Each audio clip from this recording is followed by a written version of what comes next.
If you're making a Terminator video game, there's one thing that fans expect, and that's Arnold Schwarzenegger in all his glory. And no, I don't mean that kind of glory, you know what I mean. But in the upcoming Terminator 2D No Fate video game, that's not happening. So what gives? Terminator 2D No Fate is a retro-style side-scroller based on the 1991 action masterpiece Terminator 2 Judgment Day, and is coming out this September. It features iconic characters like John Connor, Sarah Connor, the T-1000, of course, the T-800, but here's the twist, Arnold Schwarzenegger's face is nowhere to be seen. The game's publisher, Reef Entertainment, has explained why, and it basically comes down to licensing. So Reef has the T2 license, which means they're allowed to use characters from the film like John, Sarah, and the Terminators, but, and this is key, they don't automatically get the rights to the actor's likeliness. That's a totally separate deal. That's why in the game's cutscenes and in merchandise and on the cover art, the T-800 isn't Arnie, it's the classic endoskeleton version.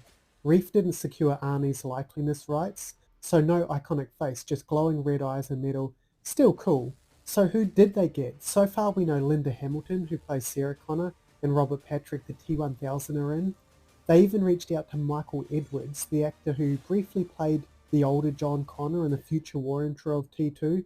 Remember the scarred face, binoculars, intense stare. But Reef signed a separate deal to use his likeliness, and that one short scene in the movie is now a whole playable level. But here's something I've also noticed, Edward Furlong, who played the young John Connor in T2, hasn't been mentioned at all. I've seen reports about the game's cast and licensing, but no Furlong, so he might be missing too. And just to be clear, it's not impossible to get Arnie in games. Mortal Kombat has featured the T-800 with his likeliness, and Conan the Barbarian was even used in Mortal Kombat. But those are big budget titles. Terminator 2D No Fate is a smaller project, so it doesn't really have the kind of licensing firepower or, money, probably. And even when his likeliness is used, like in Mortal Kombat, it's usually a sound-alike doing the voice, not Arnie. That said, I'm still hyped. I don't need Arnie's face on the box. The pixelated model they use in-game looks good enough for me to know who it's meant to be. But what do you think?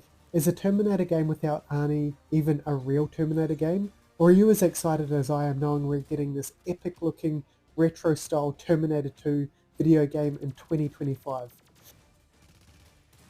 Terminator 2D No Fate drops this September, and if there's any more news before launch, I'll be covering it, so keep an eye out. Thanks for watching, and remember, you just can't go around killing people.